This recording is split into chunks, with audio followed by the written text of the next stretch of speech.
தமிழுக்கும் தமிழ் மக்களுக்கும் முதல் வணக்கம். நம்ம காபிடெக் சேனலில் இப்போ பார்க்க போகிற வீடியோ எதை பற்றினது அப்படின்னா, கல்பாக்கத்திலேருந்து நம்மளோட சப்ஸ்கிரைபர் விஜய் அப்படின்றவங்க நம்ம வீடியோஸ்லாம் ரெகுலராக வாட்ச் பண்ணிட்டு அவங்க ஸ்டார்ட் பண்ணக்கூடிய ஒரு புது கடைக்கு ஒரு மிஷின் வேணும்னு சொல்லி கேட்டிருந்தாங்க. ஸோ இது கூடவே நேரில் வந்து பார்க்கலாமான்னு சொல்லி நம்மக்கிட்ட கேட்டிருந்தாங்க.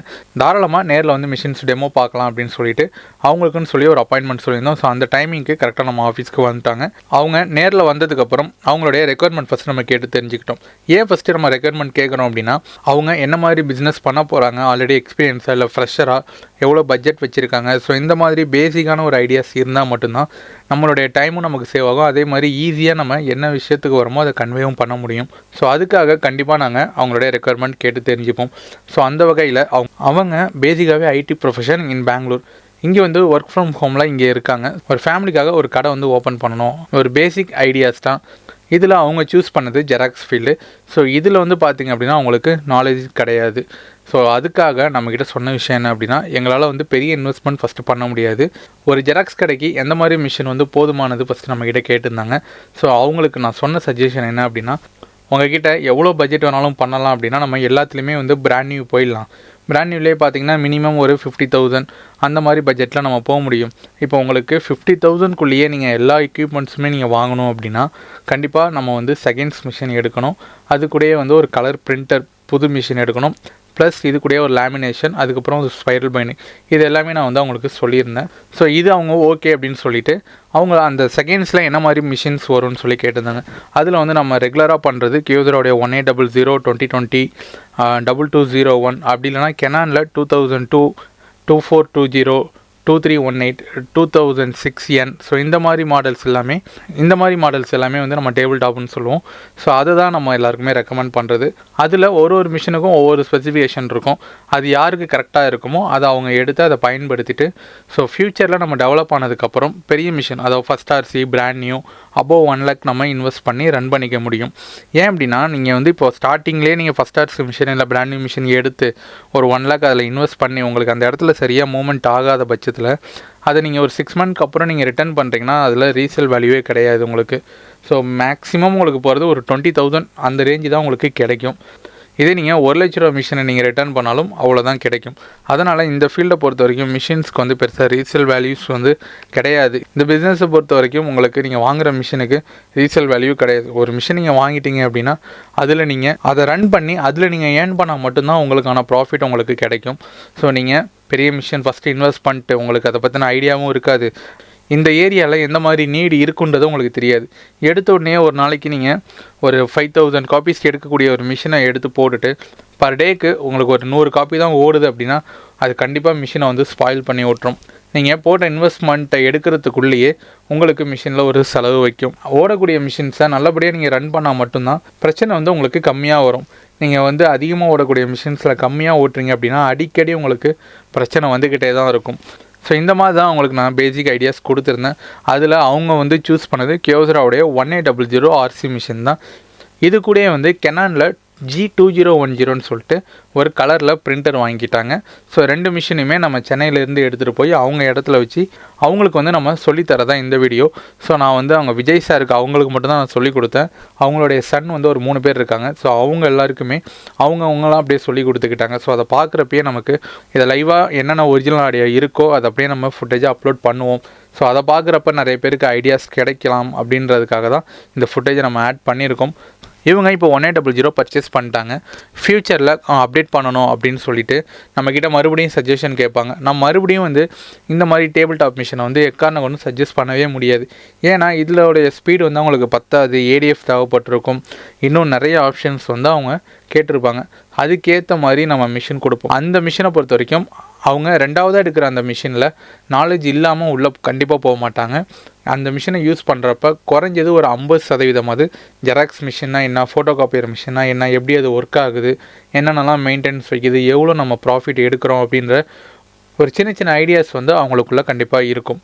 இவங்கள மாதிரியே ஒரு பேசிக்காக ஜெராக்ஸ் மிஷின் போடணும், உங்களுக்கு அதில் வந்து நாலேஜ் கிடையாது, பெரிய இன்வெஸ்ட்மெண்ட்டும் பண்ண முடியாது அப்படின்னா சின்ன மிஷின் போயிடலாம். இல்லை நான் ஆல்ரெடி சின்ன மிஷின் யூஸ் பண்ணிகிட்ருக்கேன், எனக்கு கொஞ்சம் அப்டேட் பண்ணணும் அப்படின்னா தாராளமாக நீங்கள் இப்போ ஃபஸ்ட் ஆர்சி மிஷினோ இல்லை பிராண்ட் நியூ மிஷின்ஸோ நல்ல ஒரு டீம் கிட்ட அந்த மிஷின்ஸை வாங்கி பிஸ்னஸை நல்லபடியாக ரன் பண்ணுங்கள்.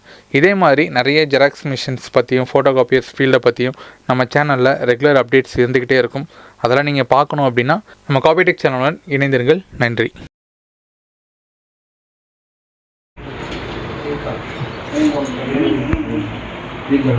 ஓகே,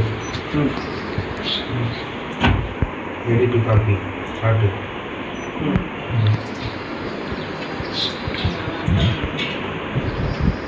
ஒரு சைடு ஸ்கேன் ஆகிடுச்சு. ஓகேவா, தூக்கிட்டு நெக்ஸ்ட் சைடு தூக்கி அப்படியே தூக்கணும். ஃபர்ஸ்ட் ஸ்டார்ட் பண்ணு.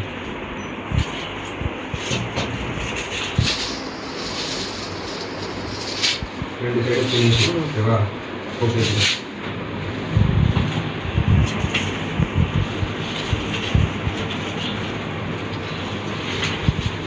ஓகே,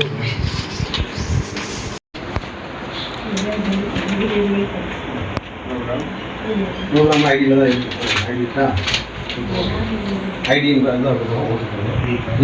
ரீகால்னா இந்த இதில் வந்து கன்ஃபார்மான கிடையாது. அப்போ என்ன பண்ண ரீகால்னா ரீகால் தான் ஆகிடுச்சா. ஸோ இப்போ வந்து இந்த லைட்டில் எரியுதா, எல்லாம் இந்த லைட்டில் எரியுது. ஸோ இந்த லைட் எரியுதுன்னா ஸ்டார்ட் பண்ணும்.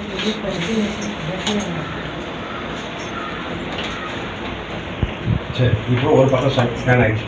அடுத்த பக்கம் இருந்தாலும் அது எப்படி எப்படி கரெக்டாக இருக்கணும், அதே திருப்பி அதே இப்போ என்ன பண்ணணும், இந்த பக்கம் ஸ்கேன் ஆகிடுச்சு. இப்போ வெளியே வரணும். ஓகே ஓகே, ஸ்கேன் ஆகி முடிட்டோம். சவுண்ட் முடிட்டேன். ஸ்கேன் ஃபினிஷ் வந்து அப்புறமா தான்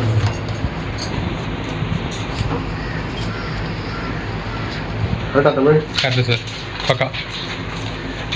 ஓகே, இப்போ இதுலேயே வந்து நம்பர் ஆஃப் காப்பீஸ் கேட்டால் எடுத்து கொடுத்துருவீங்க. அதில் இந்த நம்பர் எத்தனை கேட்குறாங்களோ, இப்போ நான் வந்து 2 கேட்டேன்னா 2 எடுத்து கொடுத்துருவீங்க, 5 கேட்டேன்னா 5 எடுத்து கொடுத்துருவீங்க. கரெக்டாக 100 வரைக்கும் எடுத்துக்கலாம். நம்ம அது எவ்வளோ வேணுமோ அது 999 1000க்கு ஒரு காப்பி கம்மியாக வரைக்கும் நம்ம எடுத்துக்க முடியும். இப்போ டவுட் அட் டைத்தில் கரெக்ட் இருங்க. இதெல்லாம் டிஸ்டர்பன்ஸ் ஆகுதுல, உள்ளே வைங்க. நான் பண்ண மாதிரியே பண்ணுங்க.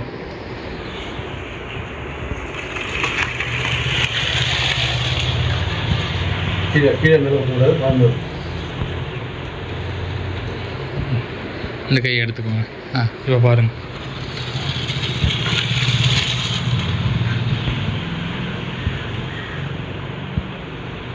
லைட்ஸா கரெக்டாக மேலே நிறுத்தி அவ்வளோதான், ஓரளவுக்கு தான் வரும். மூடிட்டு அது சேஃபாக மூடுங்க. அந்த நாம க்ளோஸ் பண்ணுங்கள். பாக்கி நீங்கள் எதுவும் பண்ண வேணாம். அதெல்லாம் எதுவும் பண்ண தேவையில்ல.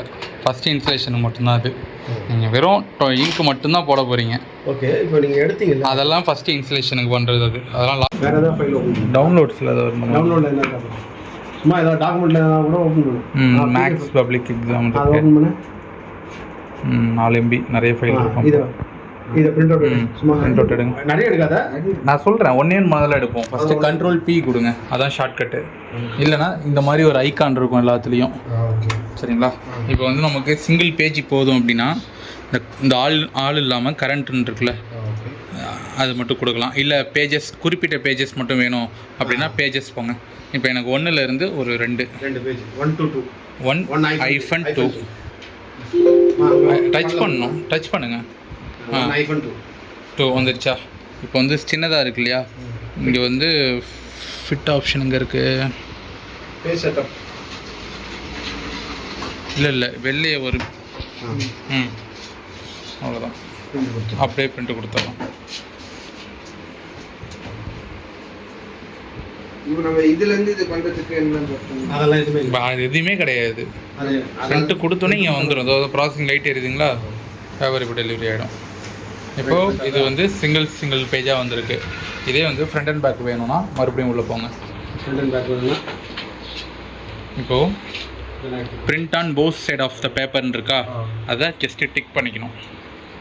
இப்போ பிரிண்ட்டு கொடுங்க. இருங்க, அதே 1 to 18 மாறிடுச்சு பாருங்கள். 1 to 2 கொடுங்க. பேஜஸ் கிளிக் பண்ணால் தான் அது எனேபிள் ஆகும். இப்போ 1 to 2 உங்களுக்கு 18 பேஜ் வேணும்னாலும் அது இப்படி கொடுத்துக்கலாம். எத்தனை பேஜஸ் வேணுமோ அத்தனை பேஜஸ். 18 வேணும்னா ஆல் அப்படியே கொடுத்துட்டு அப்படியே பிரிண்ட் கொடுத்துருங்க தான். கொடுங்க. 2 பேஜ் மட்டும் தான் வரணும். ஆனால் ஃப்ரண்ட் அண்ட் பேக்கில் வரணும். அப்படி தான் இப்போ வரப்போகுது. இப்போ இதுக்கு முன்னாடி எடுத்தது இது சிங்கிள் பேஜஸ். இப்போ எடுக்கிறது அவ்வளோதான். புரியுதா? கண்ட்ரோல் இது ஈஸி தானே உங்களுக்கு? கண்ட்ரோல் பி இது ஈஸி. அதுவும் ஈஸி தான். நான் தான் பிரிண்ட் அவுட் எடுத்தேன் அந்த ஸ்டெப். அந்த ஸ்டெப் பாருங்க. வச்சு இதில் நீங்கள் வந்து இடையில உங்களுக்கு 5 பேர் 5 6 வேணுன்னா கூட நம்ம எடுத்துக்கலாம். இல்லை 7 8ன்னு எடுத்துக்கலாம். இல்லை லாஸ்ட்டு 17 18னா கூட எடுத்துக்கலாம். போட்டு பேஜஸில் 5 to 6 அது மட்டும் நமக்கு செப்பரேட்டடாக வரும். அதே உங்களுக்கு தெரியுமா? அது நம்பர் போட்டுக்கல 5 to 6 இல்லையா? அதே விஷயம் அதே எடுத்துப்பாங்க. ஒரு 5 to 6 நீங்கள் அந்த நம்பர் கொடுத்துருவீங்களா? 1 2 அது